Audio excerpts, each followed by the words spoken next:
Ok, hola a todos, mi nombre es David y en esta ocasión vamos a continuar con las 7 leyes de la enseñanza de John Milton Gregory. Am, esta vez con el capítulo 1, las leyes de la enseñanza.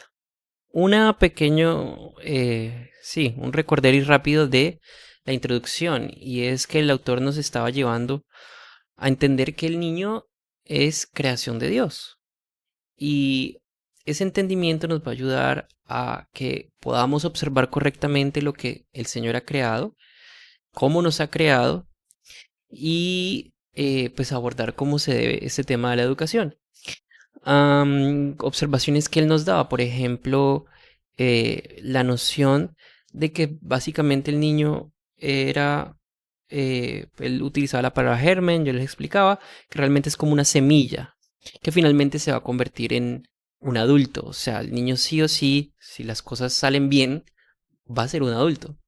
Y por otra parte, en ese proceso de aprendizaje, él es inmaduro y él en qué necesita madurar. Primero, en las capacidades que tiene y en segundo grado, pues en la adquisición de estos conocimientos, de la experiencia que la humanidad ha tenido. Entonces, él lo veía que son dos cosas con las que se manejan, que veíamos que uno podría llamarse práctica, el otro podría llamarse teoría. No me gustaría llamarlos así, pero es una forma de verlos.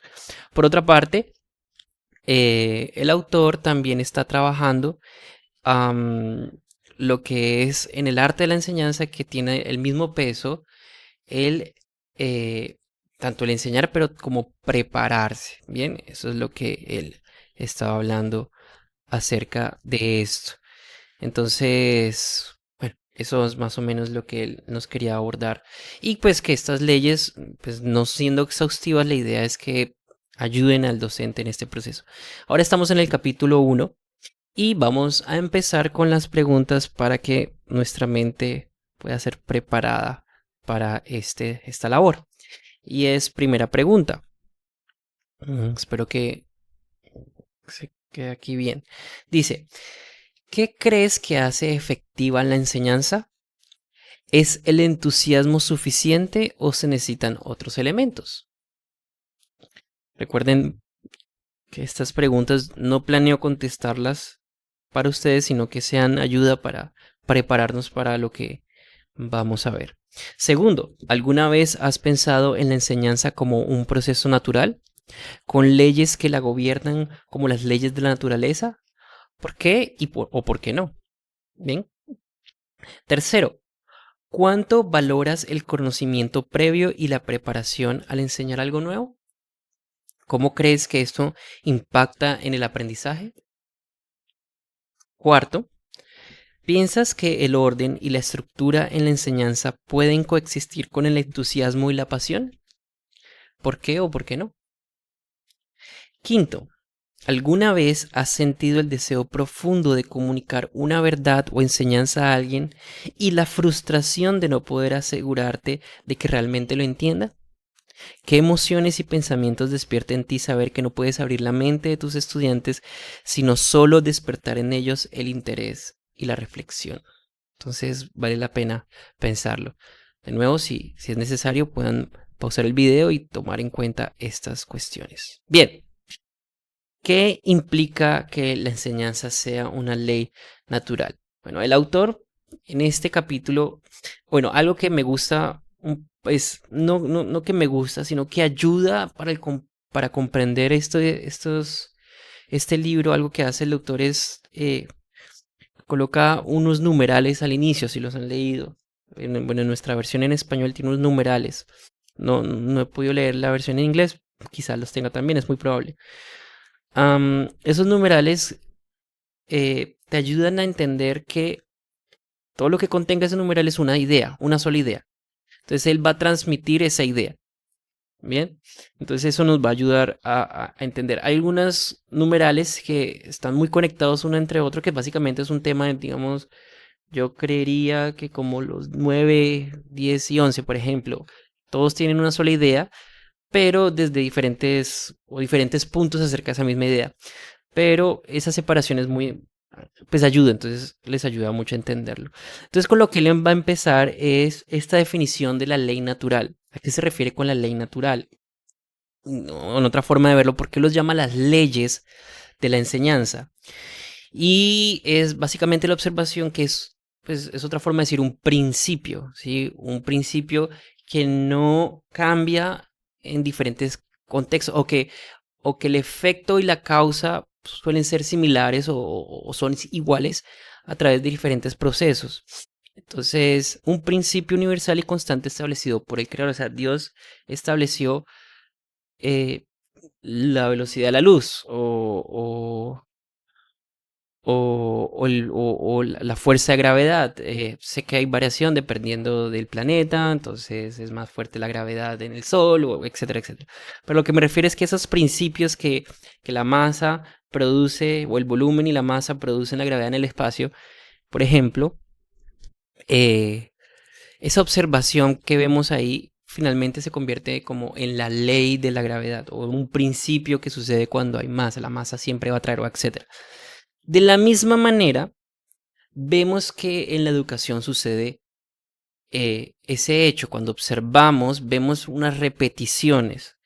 eh, y algo que el autor está tratando de comunicar es que son igual de importantes, no solo importantes, sino que funcionan de la misma manera que las leyes materiales. O sea, él habla que son cuestiones mentales, es la mente trabajando, ¿bien?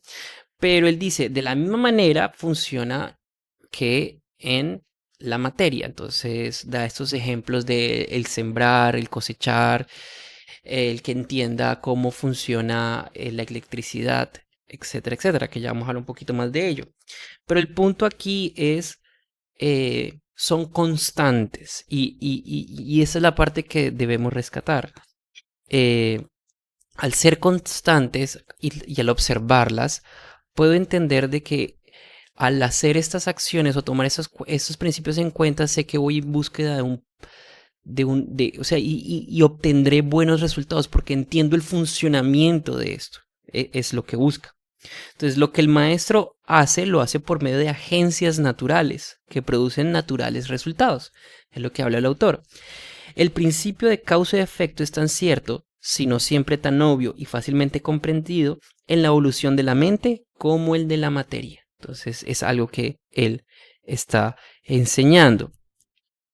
Entonces hay una implicación aquí, es que el acto de enseñar no es opcional ni arbitrario, sino una consecuencia de cómo estamos hechos. Es decir, el Señor lo estableció y estamos diseñados de esta forma. Entonces, al observar nos damos cuenta que hay ciertos patrones comunes y él observó que se pueden desglosar en estas 7 leyes, que es la que nos está tratando de comunicar.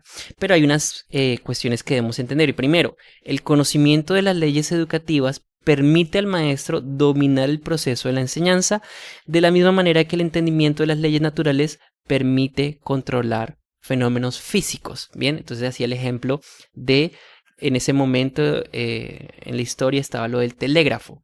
Eso en su contexto histórico, bueno, entonces ahora la electricidad nos está permitiendo enviar mensajes a través de un continente a otro, pero bien, situémonos hoy, la persona que comprenda estas cuestiones eléctricas puede, pues tenemos luz alrededor.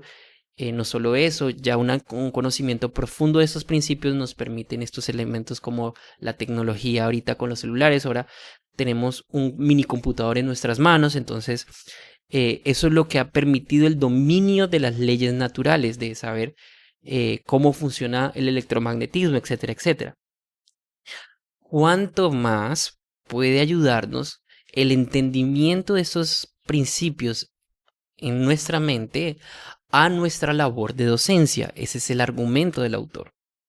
El maestro debe conocer y utilizar estas leyes para lograr un impacto real en el aprendizaje.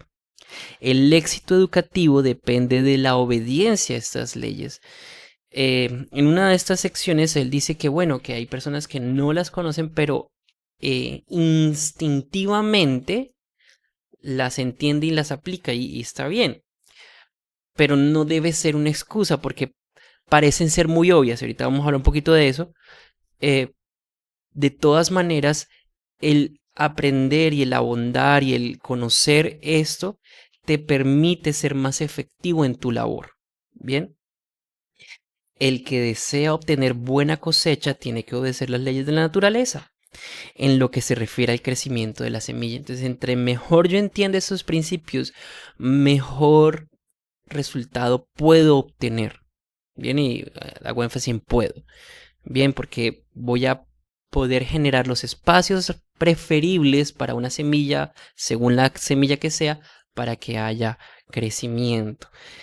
Eh, Sin embargo, el crecimiento lo da el Señor, pero yo puedo ubicarla en las condiciones mejores o ideales para que esto ocurra, y con la gracia del Señor ocurre y va a ocurrir mejor.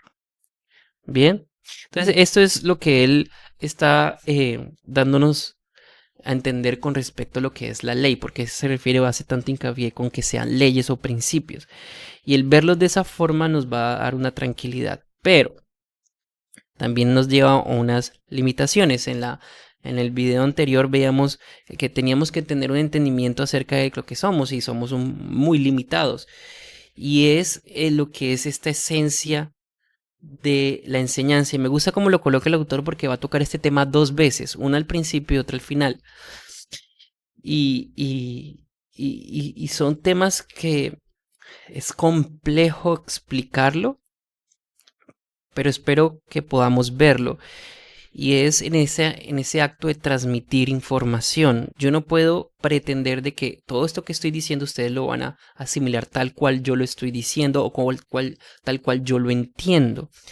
Son muchos factores en mi contexto lo que me permite entender esto ahora, y la forma en que lo puedan entender también tiene que ver con sus contextos y sobre que han estudiado antes, de qué manera adquieren información, etcétera, etcétera.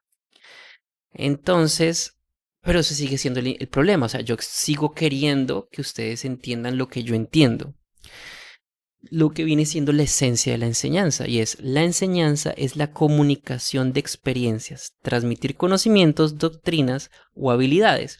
Entonces, miren o nótese que dice experiencias, y la palabra experiencias de pronto se pues, vuelve una cuestión muy amplia, a diferencia de lo que es información, por ejemplo. No, transmitir información o comunicar información. Y entonces, sí, paso una información a otro. No, ya aquí la palabra que utiliza, la que vio más pertinente, es la experiencia, donde se involucran más cuestiones. Es ayudar a otro a reproducir la experiencia en lugar de transferir información, que se haga común, o sea, que yo pueda vivenciar una forma de experiencia. Otra palabra sería vivenciar esto. O sea, es diferente a que yo te explique eh, cómo funciona el ciclo del agua, a que tú lo puedas vivenciar. No solo que veas un día llover y te caiga, sino que tú entiendes, digas, realmente entiendo, y en ti funcionan cosas. Otra forma de decirlo sería se interioriza esta información, o todo este cúmulo de información, y realmente es mío. Yo ya lo entiendo, yo ya lo apropié, es mi experiencia. Yo veo que el agua funciona de esa forma, yo siento que el agua funciona de esa forma, yo experimento que el agua funciona de esa forma.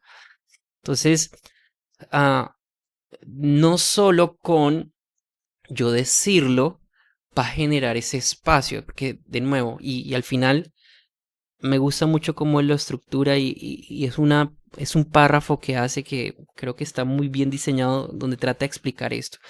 Pero el punto, ¿cuál es? El punto em, es una mente a la cual yo le estoy enseñando, y esa mente tiene, o sea, esa información no llega como tal a la mente, sino que ahora entra en la mente nueva, y esa mente disecciona esa información, la asimila de diferentes maneras y va a hacer la propia. Y eso es algo casi como un misterio, ¿sí? Es algo que realmente le pertenece al Señor, de la misma manera en que, por ejemplo, Pablo decía que él sembraba, Apolo regaba, pero era Dios quien producía el crecimiento, y así funciona con la educación. Yo doy esta clase, ustedes pueden recibirla, tratar de entenderla, alimentarla aún más, pero finalmente ese proceso interno es algo que Dios da y tenemos que hacer las paces con eso. Y al contrario, darle gracias al Señor de que es así y no de otra manera. Él coloca, miren cómo lo coloca, me gusta mucho que la palabra comunicación no la va a colocar como simplemente transmitir información. Dice, más adelante veremos que la palabra comunicación no se usa aquí en el sentido de hacer pasar algo que está en la mente de una persona a la mente de otra persona, sino el sentido de ayudar a otro a reproducir la misma experiencia haciéndola común a los dos. O sea, yo quiero que ustedes sientan por la educación lo que yo siento por la educación, pero no a mi manera, porque no es que sea, o sea, no me refiero a yo, sino que esa esencia sea compartida y que digamos, sí, el Señor hizo esto. Así es, sí, yo me doy cuenta y pueda contarle a alguien. Me recuerda también, perdónenme el paréntesis, la experiencia que tuvo el profeta Isaías. Y en esencia vio a dos serafines que estaban delante del trono y algo que siempre me dio curiosidad era que uno al otro se decía, oh, mira lo glorioso que es el Señor, santo, santo, santo. Y, y, y como que se confirmaban esta verdad. Y es una cuestión que yo veo propia a la educación. Eh, yo quisiera, por ejemplo, en estas verdades bíblicas, en muchas cosas, en la ciencia, en las matemáticas, en cómo leer, etcétera, etcétera. Pero, pero yo deseo que podamos ver juntos esto y decir, wow, qué bueno es el Señor, por ejemplo. Entonces, esa es la esencia de la enseñanza, eso es lo que se busca y es muy amplio parecen como si pasara y saliera del libro y volviera a entrar, sobre todo en este capítulo entra y sale dos veces. Y es algo que vamos a ver otra vez más adelante, pero como esa esencia. Finalmente, él presenta lo que son las 7 leyes de la enseñanza. Am, en primera instancia, eh, de nuevo, parecen muy obvias. Entonces, tiene que haber un maestro, tiene que haber un discípulo. Bien, entonces, obvio, o sea, si no está el maestro, de alguna u otra manera, por ejemplo, en este caso es digital, en otros casos, bueno, puede ser cualquier, en la universidad, en cualquier espacio, tiene que haber un maestro, alguien que enseña, alguien que sabe y que transmite. Tiene que haber un discípulo, obvio, sí, si no hay alguien que, o sea, parecen muy obvias. Ah, pero algo que me gusta mucho de este libro es que al ir estudiando uno dice, uy, sí, yo no he pensado en esto, o no lo había visto de esa manera. Y es algo que les invito mucho a hacer.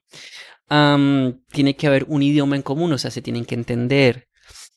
Tiene que haber una lección, algo que enseñar. Tiene que haber la obra del maestro, y aquí es donde nos podemos confundir, pero es la acción de enseñar. Bien, eh, tiene que haber la obra del discípulo y es la acción de aprender. Sí, aquí me gusta mucho cómo lo muestra, ya lo coloco. Son procesos, lo mismo que la revisión o la evaluación. Él habla de la revista. Bien, bueno, en la traducción que vemos es como la revista, la revisión de lo que sí se está aprendiendo. Es algo importante por hacer. Eso también es un proceso. Entonces lo coloca. Primero, son dos factores personales, dos personas. Tiene que haber dos sujetos. Sencillo, un maestro y un discípulo. Segundo, dos factores mentales. La, la mente está involucrada, entonces está la comunicación de información por medio de un medio de, en este caso, un lenguaje, y la lección o verdad. Entonces está el contenido y se transmite, ¿sí? Pasa a la mente, de una mente a otra por medio. Entonces eso se llama, son dos factores mentales que están acá. Y tercero son tres actos o procesos, ¿sí? Ya eh, sí, ya el proceso, las acciones que se ejercen. Entonces está el proceso del maestro, la enseñanza, el proceso del discípulo, el aprendizaje, y el proceso de evaluar. Bien, entonces en esencia esas son las 7 leyes o los 7 factores que también él lo habla de esta manera. Bien, entonces una visión clara esto me gustó ponerlo tal cual como está en el libro. Entonces, para que lo veamos. Primero, el maestro es el que conoce la lección. Bueno, él lo coloca primero como las leyes presentadas y luego las leyes presentadas a manera de regla. Y hay una diferenciación, aquí coloqué las dos. Y hay una diferenciación. Ay, perdón. Y la diferenciación es que en presentadas como regla es como una forma de que el docente pueda verlas en acción. Ya la vamos a ver. Bien, primero, maestro es el que conoce la lección o verdad o arte que ha de enseñarse, la persona que tiene la información. ¿Sí? Segundo, un discípulo es el que atiende con interés, y esto en el capítulo del discípulo va a resonar bastante, a la lección. Tercero, el idioma usado como medio de comunicación entre el maestro y el discípulo debe ser común entre ambos. Y la palabra común él lo coloca aquí en mayúscula y sí, eso va a ser un énfasis claro en ese capítulo. La lección que ha de enseñarse debe ser explicada en términos ya conocidos del discípulo. Lo inconocido o lo no conocido debe ser explicado por lo conocido. También algo muy útil, algo que se nos va a quedar bastante de ese capítulo. Quinto, la enseñanza, que es el proceso del maestro o la obra del maestro, es el despertamiento y uso de la mente del alumno para que pueda posesionarse del pensamiento que desea que adquiera o del arte que quiere que se aprenda. Entonces, bien, en mayúscula está despertamiento y uso, que la mente, o sea, yo estoy provocando que esa mente funcione, empiece a, y empiece a funcionar. Algo que yo digo, suelo decir, es hacer que mis estudiantes pongan cara de tonto. Cuando uno piensa muy fuerte, pone cara de tonto, como que está pensando, o sea, la mente, uno le ve los ojos, quizás miran para arriba, para un lado, o sea, su mente está trabajando y queremos ver eso siempre en nuestros estudiantes. Sexto, aprender, que es la obra del estudiante, es atesorar, y eso me parece muy importante, en la mente por medio del propio pensamiento. Entonces el estudiante está pensando acerca de estas cosas, una nueva idea o verdad, o llevar al hábito un nuevo arte o profesión. Bien, entonces él coloca pensamiento, hábito, parece como una diferenciación entre teoría y práctica, pero bueno, hay más contenido acerca de eso. Y ya veremos cuando lleguemos a ese capítulo. Séptimo, perdón, la prueba de la enseñanza que se ha dado, el proceso final que la asegura debe ser la revista, o sea, la evaluación, el reconocimiento, saber si sí aprendió, la reproducción, o sea, lo puede hacer él mismo, la aplicación, que realmente puede utilizar lo entendido del material que se ha enseñado, los conocimientos, los ideales y artes que se han comunicado. Entonces, esos son los 7. Bien, formas o las 7 artes, o las 7 leyes, perdón, presentadas a manera de regla, que el docente pueda empezarlas a aplicar. Primero, conoce completa y familiarmente la lección que has de enseñar. O sea, debes conocer la lección completamente y familiar, o sea, tienen que ser familiar a ti.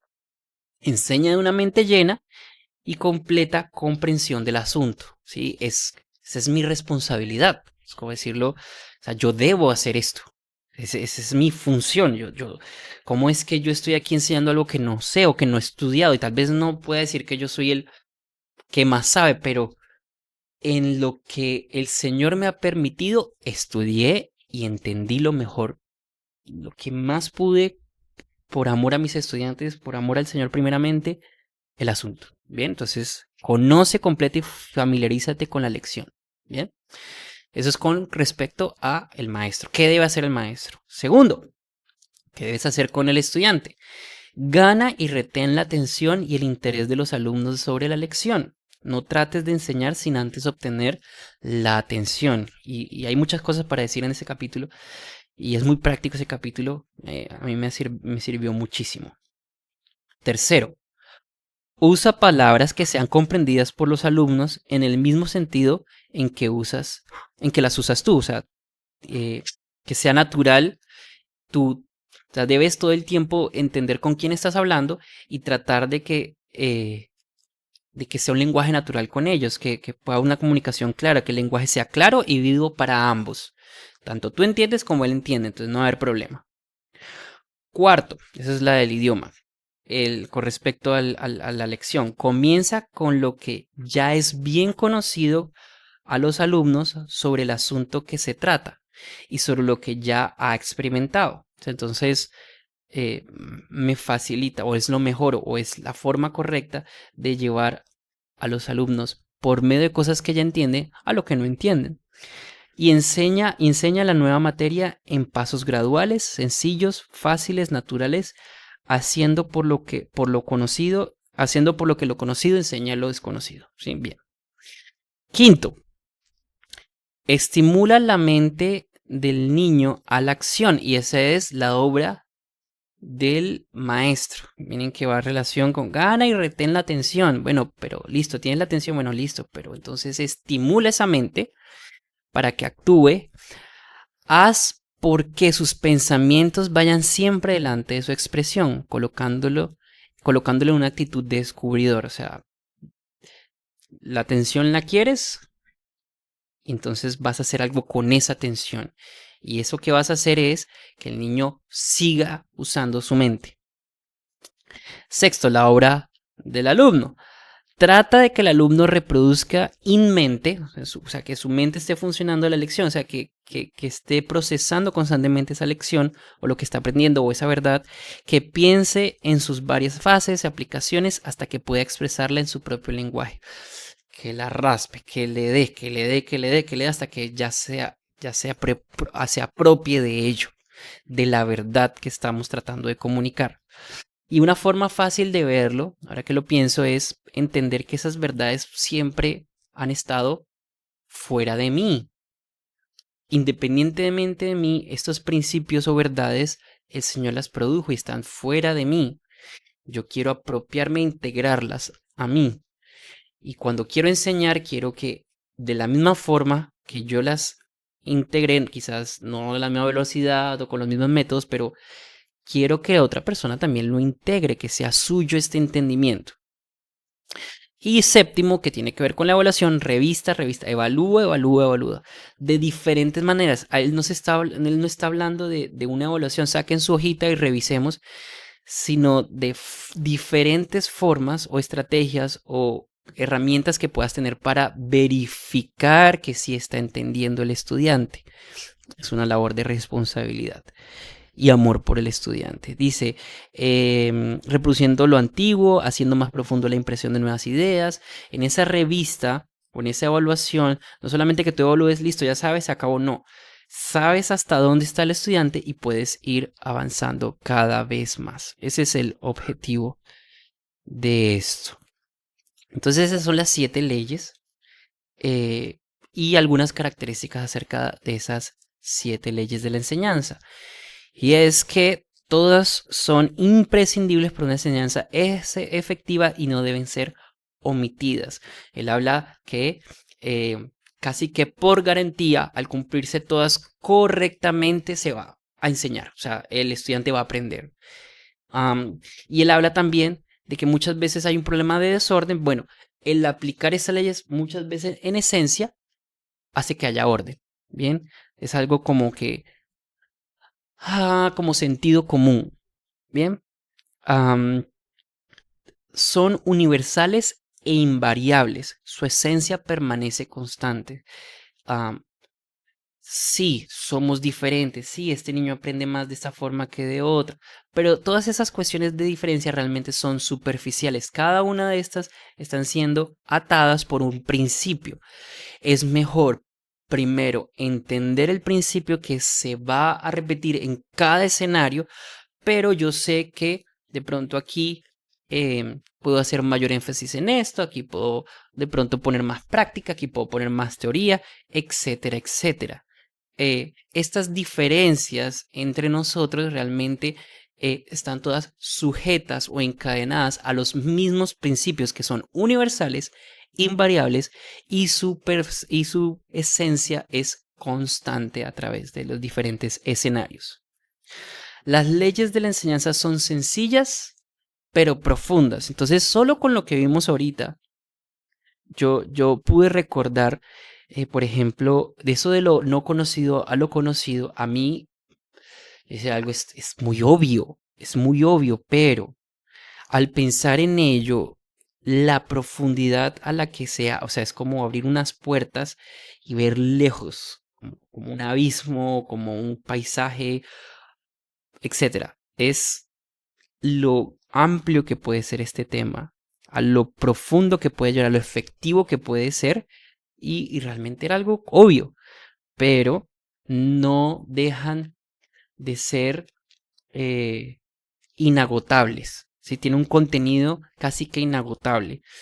Y eso, por ejemplo, eso vemos, eh, él menciona de la obra del creador, por ejemplo, cuando más adelante vamos a verlo un poquito, ya ahorita en el siguiente, pero lo que quiero decir ahora es cuando está diciéndole a los pastores o profesores de escuela dominical que, hombre, eh, deberíamos prestarle tanta atención a la palabra de Dios como a la obra de Dios. O sea, Dios creó todo esto y una consciente intención de entender lo que Dios hace, su obra, lo que vivenciamos, obviamente a través de la escritura, pues es igual de importante, es igual de sabio de entender, es sabio someterse a ello.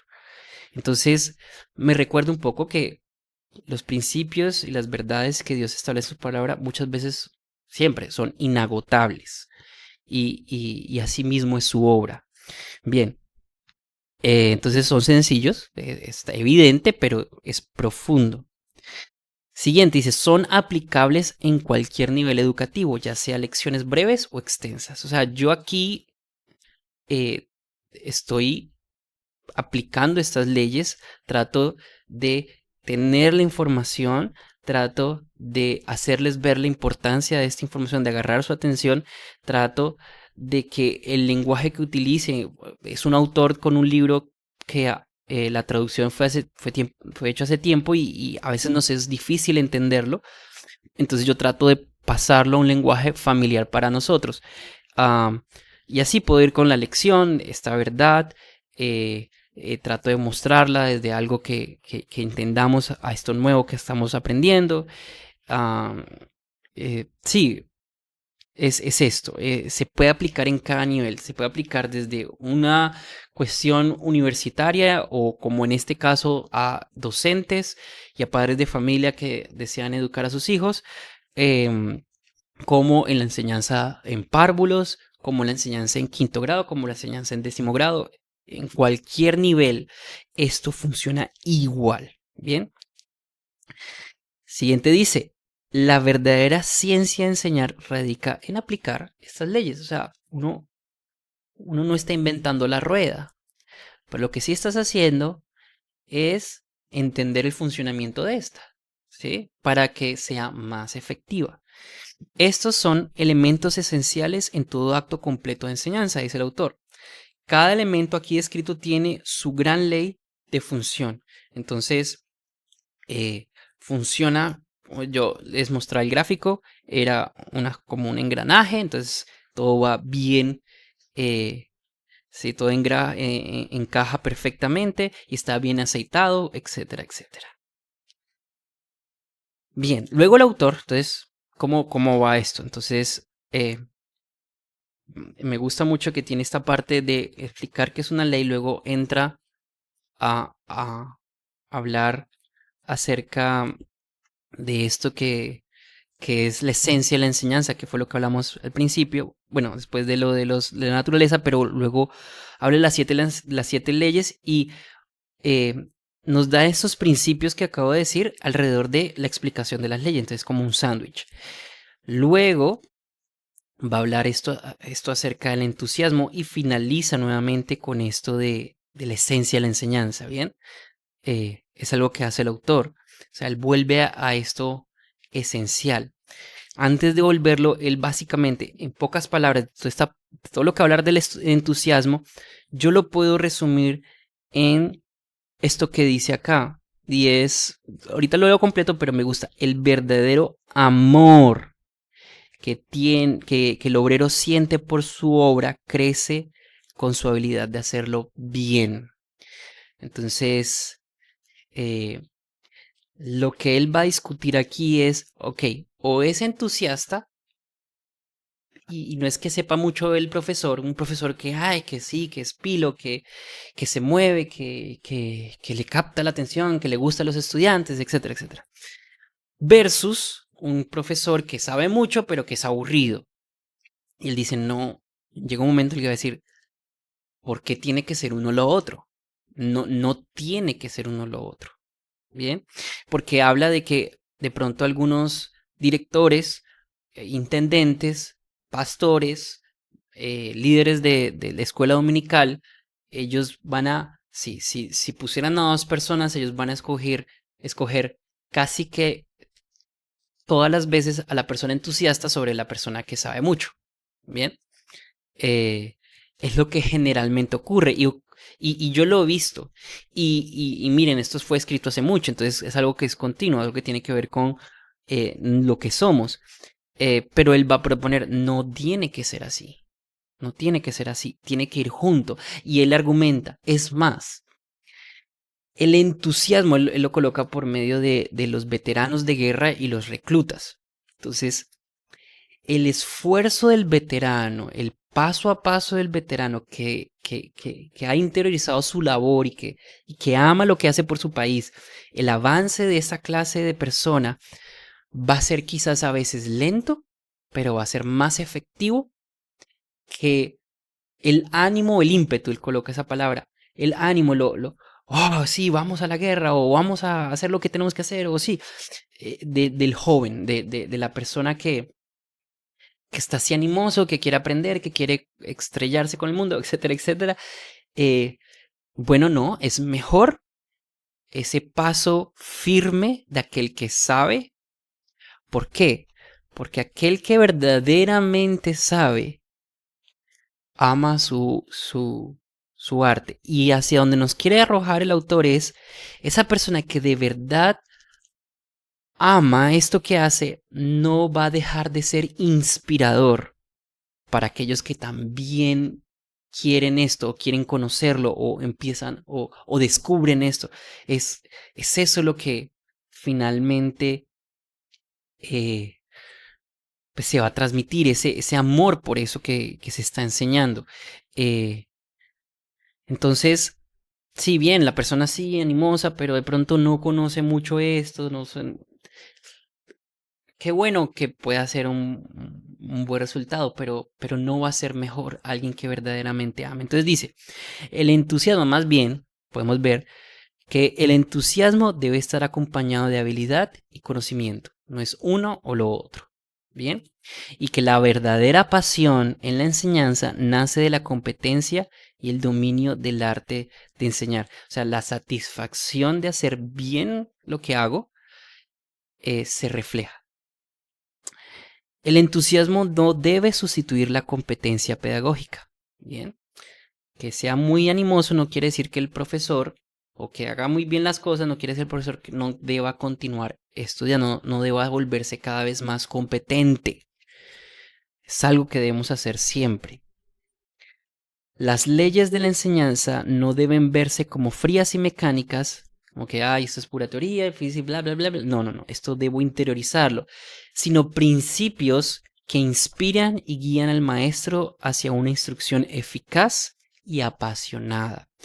El entender mejor las cosas, el confiar de que son así, ayuda a la persona a transmitirlo de una manera apasionada y verdadera, y eso se pega.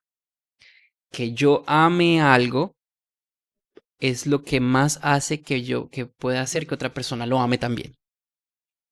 Un poco enredado, pero es así. Bien, esto coloca el autor. Ahora sí vamos a leer todo lo que dice el autor. Dice, la habilidad verdadera enciende y aviva el entusiasmo. No es un entusiasmo por entusiasmo. Es porque, ay, sí, qué chévere, sino que cuando yo entiendo, cuando yo veo esto, veo lo valioso, yo digo, wow.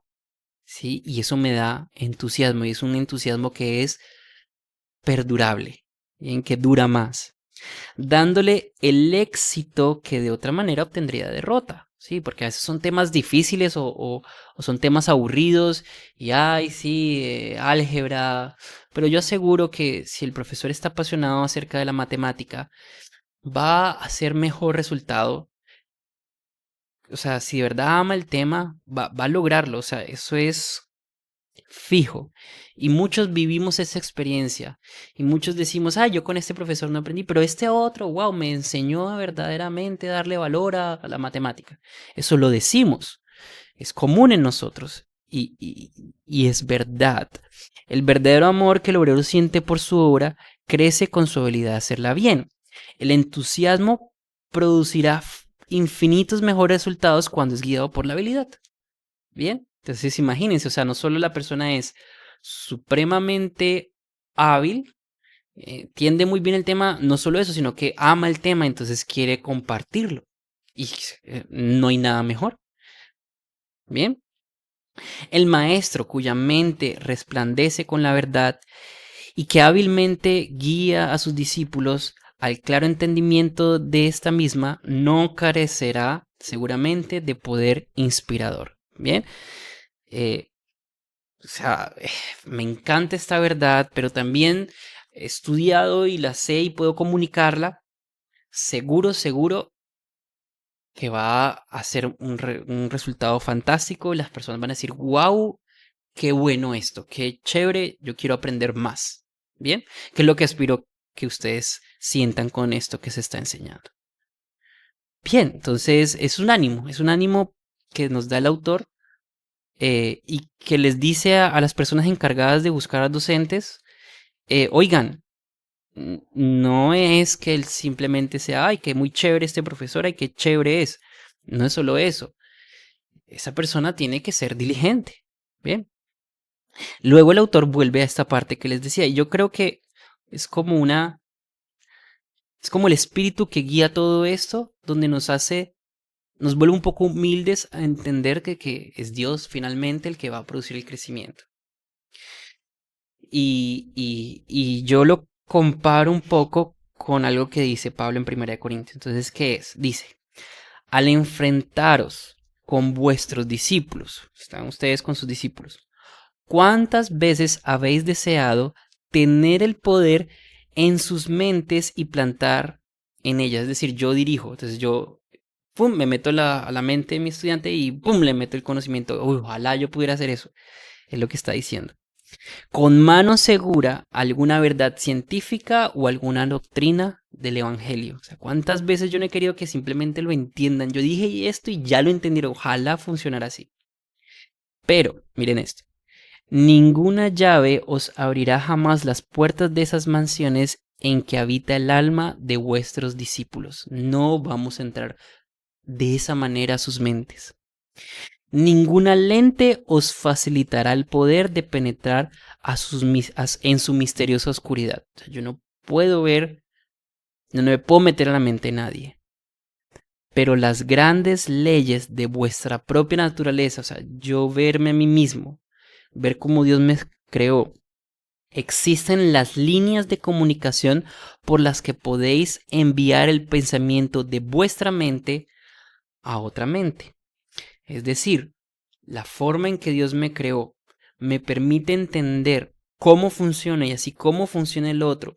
Y puedo haber una común experiencia, recuerden lo que él dijo al principio, para que podamos realmente transmitirla. Y miren esto, y es de una mente a otra mente, avivándola a la vez que lo reciba y lo guarde. Bien, me parece que esta frase condensa muchísima información. Miren lo que dice Pablo, para colocar un poquito de contexto. Pablo en ese momento está hablando de que aquellos que son espirituales, aquellos que Dios ha dado vida, son aquellos que bien podrán conocer estas verdades, entenderlas y apreciarlas. Más adelante dirá cosas como, para aquellos que no han sido salvos o van a la perdición, el evangelio es como olor a muerte, mientras que para nosotros que hemos creído es un olor fragante. ¿Bien? Entonces solo los espirituales entenderán.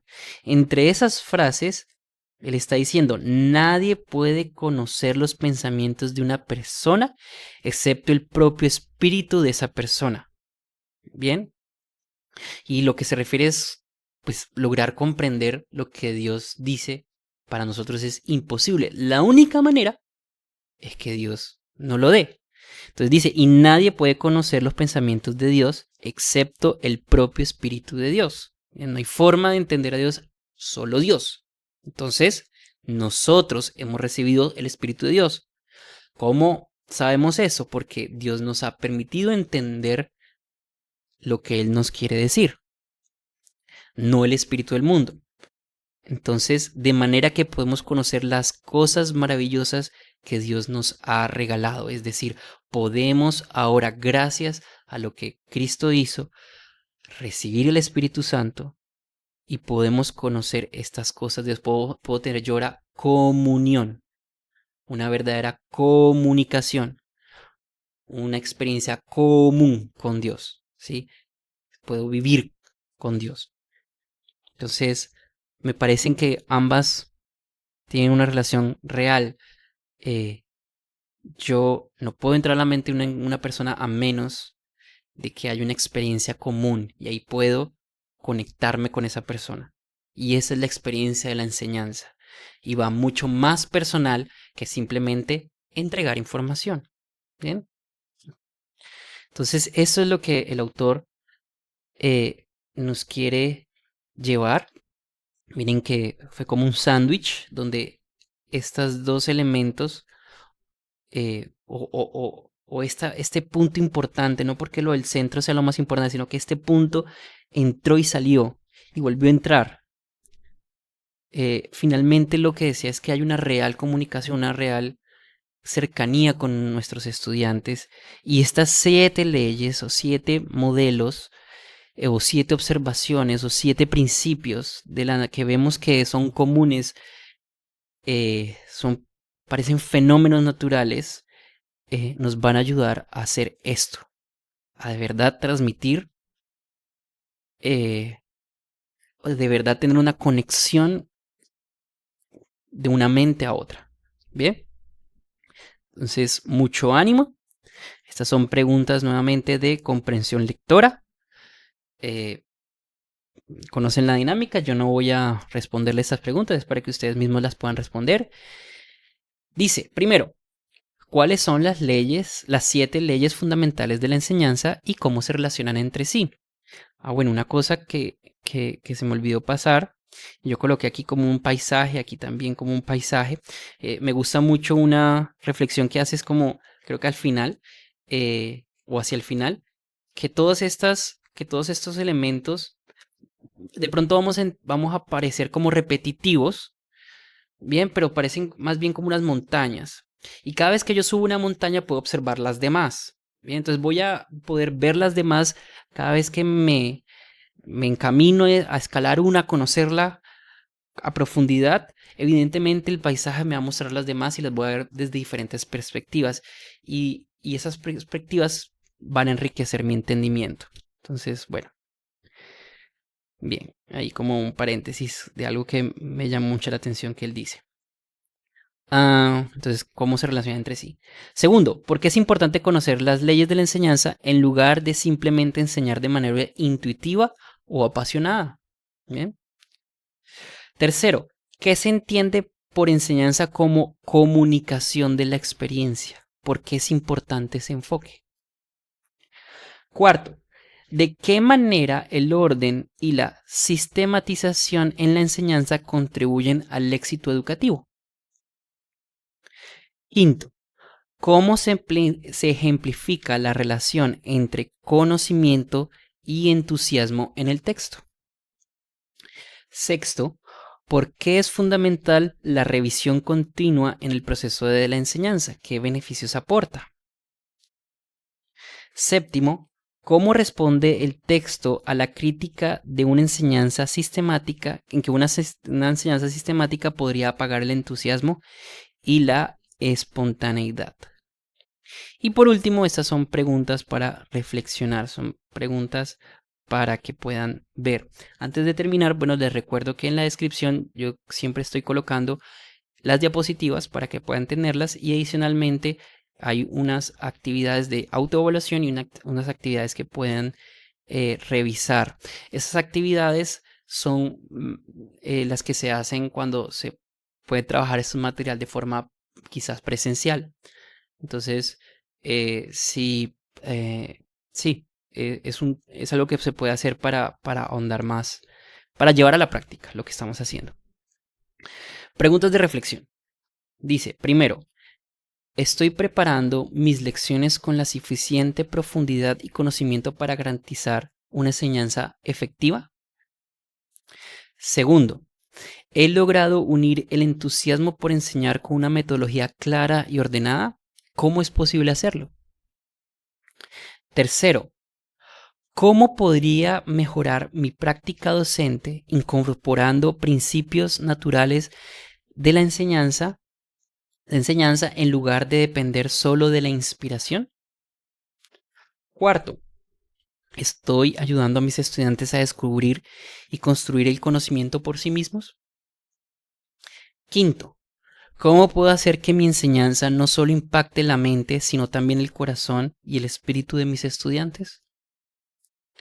Sexto, ¿de qué manera el reconocimiento de que no puedes controlar la mente de tus estudiantes cambia tu perspectiva sobre el acto de enseñar? ¿Cómo puede influir este conocimiento en la manera en que te preparas, comunicas y oras por tus estudiantes?